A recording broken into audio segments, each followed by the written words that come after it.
shows his love for literary and philosophical creations of Bharat and the country's cultural and literary milieu. Thank you very much for setting aside a time and be with us here today, sir. Traditionally, this ceremony marks the commencement of the Festival of Letters. The Academy exhibition conventionally captures and presents through a series of photos and panels the activities and achievements of Sahitya Akademi in the previous calendar year. So one can witness in the edition of exhibition the key movements, milestones and achievements of Academy in the year 2024. The Festival of Letters also marks the beginning of a new year for Sahitya Akademi and sets in motion diverse plans to help Academy in fulfilling its commitment to take best of literature to all sections of the country and to every nook and corner of the India through programs and publications, especially in translations. In 24, Sahitya Akademi published 484 books, including reprints, that is one book in every 19 hours, organized 549 literary programs, rupees 7 crores 50 lakhs 67,628 rupees through sales of the Academy publications, and added 3,878 books to its libraries, taking to the total tally to 2,59,233 books. With these few words, I am glad to welcome all of you once again for this Sahitya Akademi Exhibition 2024 and inauguration of Festival of Letters 2025. Thank you all. और अब हमारे बीच उपस्थित हैं भारत के माननीय संस्कृति मंत्री श्री गजेंद्र सिंह शेखावत जी। आपसे विनम्र अनुरोध है, हम सभी आपके उद्बोधन के लिए आतुर हैं। आदरणीय। साहित्य अकादमी के 70 साल की इस यात्रा में साहित्य अकादमी के 25 वसंत पूरे करने के बाद में जिस साहित्योत्सव की कल्पना की गई थी, उस साहित्योत्सव के 41वें संस्करण में आज उद्घाटन के अवसर पर मंच पर उपस्थित साहित्य अकादमी के सम्माननीय अध्यक्ष आदरणीय माधव कौशिक जी, विभाग की संयुक्त सचिव आदरणीय अमिता साराभाई जी, सम्माननीय सचिव श्रीनिवास जी, और इस महत्वपूर्ण अवसर पर यहाँ उपस्थित आए अपनी कलम से शब्दों के संसार की रचना करने वाले सारे कलम के शिल्पकारों को मैं नमन करता हूँ, आप सबका प्रणाम करता हूँ, आप सबका अभिनंदन करता हूँ। भारतीय मनीषा ने साहित्य का सृजन करने वाले लोगों को, जो भारत की वैदिक मान्यता के अनुरूप 3 ईश्वरीय शक्तियों की कल्पना की गई, ब्रह्मा, विष्णु और महेश, एक सृजन शक्ति के रूप में, दूसरी पालक शक्ति के रूप में और तीसरी संहारक शक्ति के रूप में। साहित्यकार और साहित्य का संसार में विचरण करने वाले लोग, साहित्य का सृजन करने वाले लोग इन तीनों ईश्वरीय सत्ताओं का प्रतिनिधित्व करते हैं। मैं इसके नाते आप सबको हृदयपूर्वक प्रणाम करता हूं, आप सबका अभिनंदन करता हूं। इस साहित्य के उत्सव में आप सबके बीच में आकर के मैं अपने आप को गौरवान्वित महसूस करता हूं। भारत विविधताओं से भरा हुआ देश है, अनेक तरह की बोली, अनेक तरह की भाषाएं, अनेक तरह की संस्कृति, अनेक तरह के परिधान, अनेक तरह की पहचान, अनेक तरह के खानपान, अनेक तरह की अनेक तरह के पूजा पद्धतियां, इन सब के साथ में हमारी सांस्कृतिक विविधता उस संस्कृति के क्या हमारे साहित्य के कैनवस पर भी नजर आती, लेकिन साथ साथ में भारत का साहित्य भारत को एकता के सूत्र में निबद्ध करने वाले जो अनेक ऐसे जो तंतु हैं, जो सूत्र हैं, उनमें से एक प्रमुख तत्व और एक प्रमुख सूत्र भी भारत को एकता के सूत्र में बांधने वाला है। और जिस देश में साहित्य की इतनी लंबी सुदीर्घ परंपरा, वेदों की रचना से लेकर के आधुनिक साहित्य तक, जहां हजारों सालों का लिखित अलिखित इतिहास, साहित्य के सृजन की एक अनवरत चलने वाली परंपरा हो, भारत की संस्कृति, भारत के साहित्य और भारत से निकली हुई सभी विधाओं का सम्मान पूरे विश्व भर में नए सिरे से प्रतिस्थापित हो रहा है। और इस पूरे एक सप्ताह भर के कार्यक्रमों के माध्यम से हम आने वाले भारत के भविष्य और भारत की प्रासंगिकता को विश्व के पटल पर और अधिक महत्वपूर्ण बनाने की दिशा में हम साहित्य का सृजन किस तरह से करें, निश्चित रूप से एक नया आयाम इसके माध्यम से मिलने वाला है। मैं साहित्य अकादमी को इस शानदार आयोजन के लिए बहुत सारी बधाई देते हुए आप सबका एक बार फिर अभिनंदन करना चाहता हूँ। कैसे आप चीज़ों को खंगोलेंगे और लिखेंगे। मुझसे कई मरता लोग कहते हैं, मैं सोचती हूँ सब कुछ तो मैं अपने लेखों में और इस सब जो मेरे कंसर्न है वो मैं ला देती हूँ, सबको पता है मैं कौन हूँ क्या हूँ। और उससे बड़ी बात होती है, मुझे लगता है, दूसरों की ज़िंदगी को अपने कलम से लिखना। जो आप लोगों में से लिखा, क्या छोड़ें क्या बताएं, और नॉर्मल अपने को रखना भी बहुत मुश्किल होता है। एक ज़माने में लोग, उन लोगों को जो दूसरों की किताबें पे लिखते थे, तो मैं उन्हें हसरत से देखती थी, कितना नेक काम करते हैं, क्या मैं कभी लिख पाऊंगी? लेकिन कुछ सालों बाद लिखा मैंने। फिर ये हुआ कि लोग कैसे दूसरों की चीज़ों को पढ़ के बहुत संयम से उनको आगे बढ़ाते हैं, तो वो भी मैंने किया। तो मेरे ख्याल से जो ऑटोबायोग्राफी है वो लिखना बहुत मुश्किल है। यहाँ पे जिन लोगों ने अपनी भावनाएं और अपने अनुभव साझे किए हैं, उनको देख के लगता है कि कितनी तकलीफ से वो गुजरे होंगे और कैसे उन्होंने अपने को दूसरे में डाला होगा। तो हिंदी में अब बहुत चीज़ें आई हैं और उनको पढ़ना भी एक जिसे कहते हैं दुख सुख की भावना को अपने अंदर लाना है। तो अब नई जनरेशन किधर जा रही है, क्या कर रही है, उसके लिए हमें क्या करना है, ये बहुत बड़े बड़े सवाल हैं। तो इसी के साथ मैं अपनी बात ख़त्म करती हूँ। फिर कभी मुलाकात होगी, फिर बाकी बातें। और आप सबका बहुत बहुत धन्यवाद जिन्होंने दिमाग की कई परतें आज खोल दी हैं। देखिए जी, महानुभावों को देखने के बाद मुझे ऐसे लगा वो छोटी सी अनुभूति अब विशाल रूप ले चुकी है, और उसने भी शायद यही स्वप्न देखी थी। गगनचुंबी इमारतें, गगनचुंबी अपनी ख्वाहिशें जो उसने पूरी करनी थी। उसने कभी भी ये नहीं चाहा मैं बीच में रहूं, वो चाहती थी गगन को छूऊं।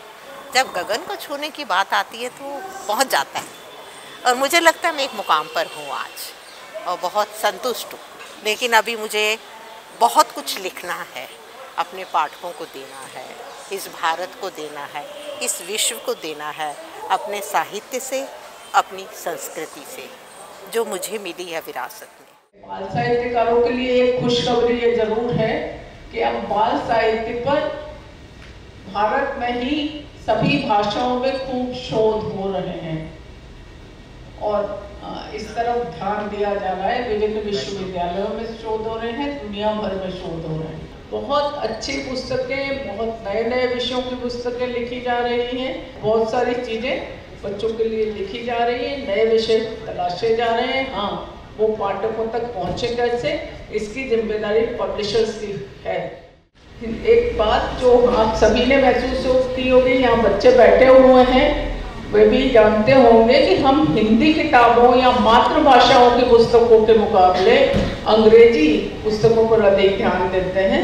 मेरे एक मित्र ने अपने बच्चे का जन्मदिन मनाया था, उन्होंने रिटर्न गिफ्ट के रूप में हिंदी की पुस्तकें दी, तो इस बात को बच्चों ने बहुत बुरा माना।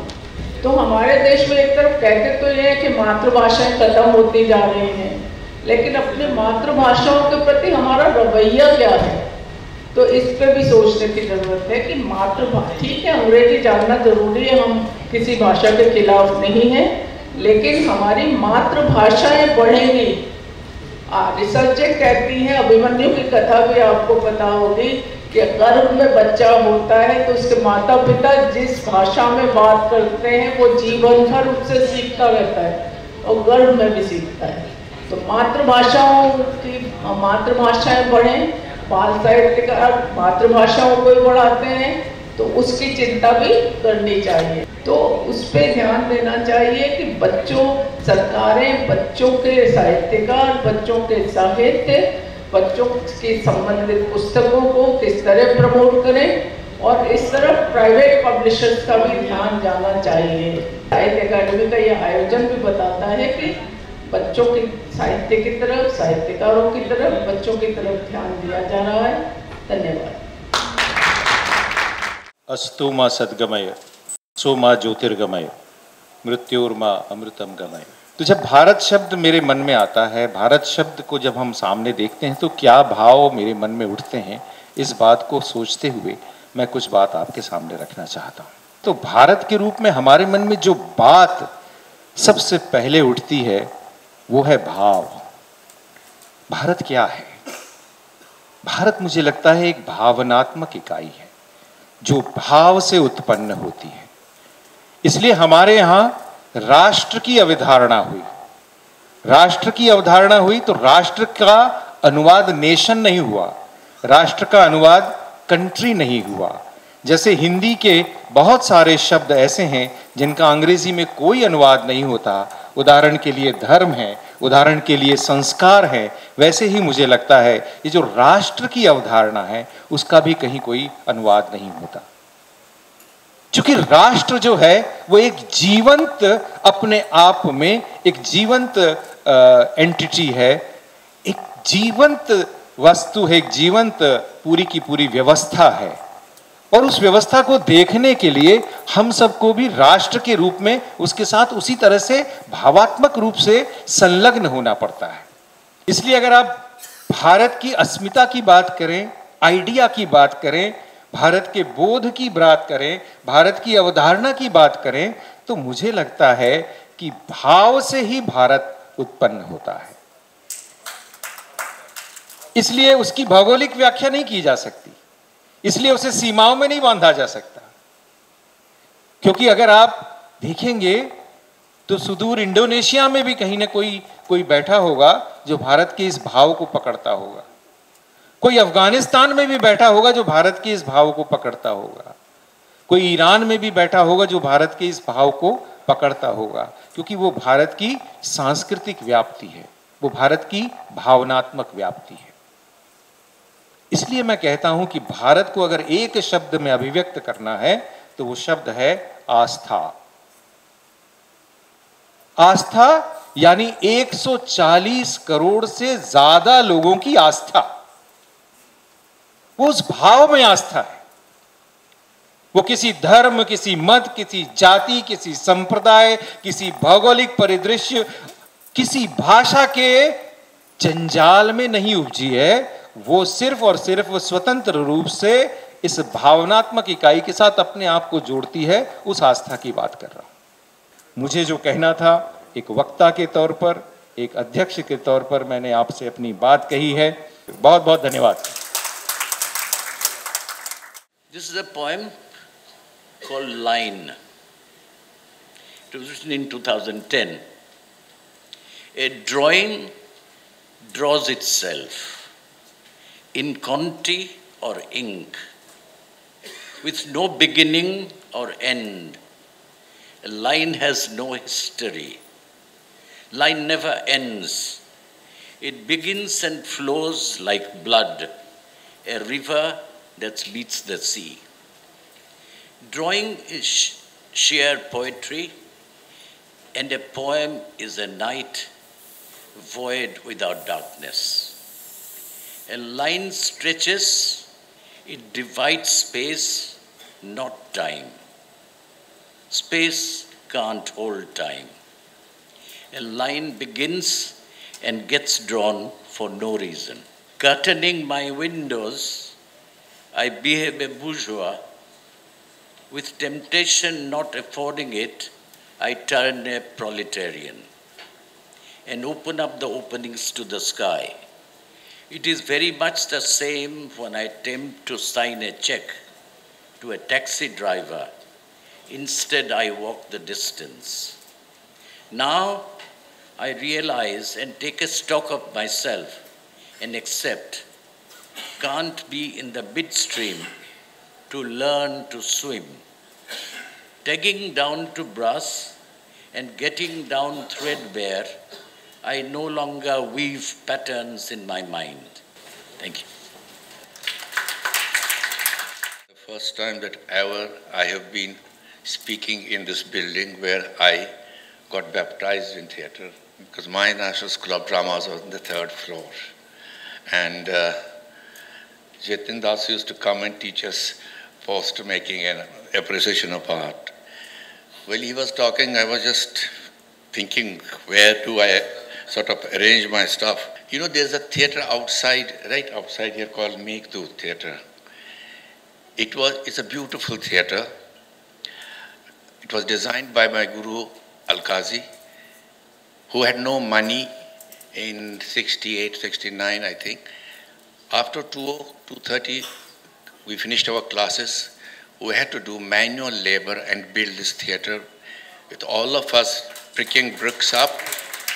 And he himself used to, those pictures should be there when he was picking up 20 bricks on his head along with it. When your guru does, then you do double, you know, to impress him. And it broke my heart recently when I went to see this theatre, how it has been vandalized. It is not under National School of Drama now, it's under Sangeet Natak Academy. I'm sorry I'm making this complaint, but there is the question of aesthetics.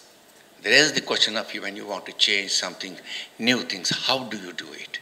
You don't get an illiterate designer and he cuts the half of that beautiful tree, the front trunk has been cut, and monstrous bridge has been created. And the beautiful thing about this was, people used to come to watch this play under that beautiful tree, and you can't see that tree now when you are in the auditorium. I can explore what I want to explore. Thank you. Literature means everything. Under our Natya Shastra, even arguing in a court, Vagvada is a literature. Speaking is a literature or an art. So art, our ancient concept is in a wide concept and inclusive of everything. So on that subject, I want to add one aspect. Now technology is developing. Technology is concerned, so many books are coming. Here, with respect to our constitution also referred. Connected to constitution discussion and other things also, so many books are coming. But I don't know what extent we will be able to, or whether we are including it in its proper sense. I had written a book before I became the governor, and our Honorable Prime Minister released this, Dark Days of Democracy. Of course, as a legal practitioner, I avoided political plus and minus in that. But that book, when I prepared, in my mind, I had occasion to read one book written by Justice H.R. Khanna. I cried aloud by reading that book. I don't know whether it is part of our traditional and our important literature as such. Even lawyers are not considered, or Supreme Court considered that is a question. And let us hope we will be able to win more and more. Thank you very much. Jai Hind. Jai Bharat.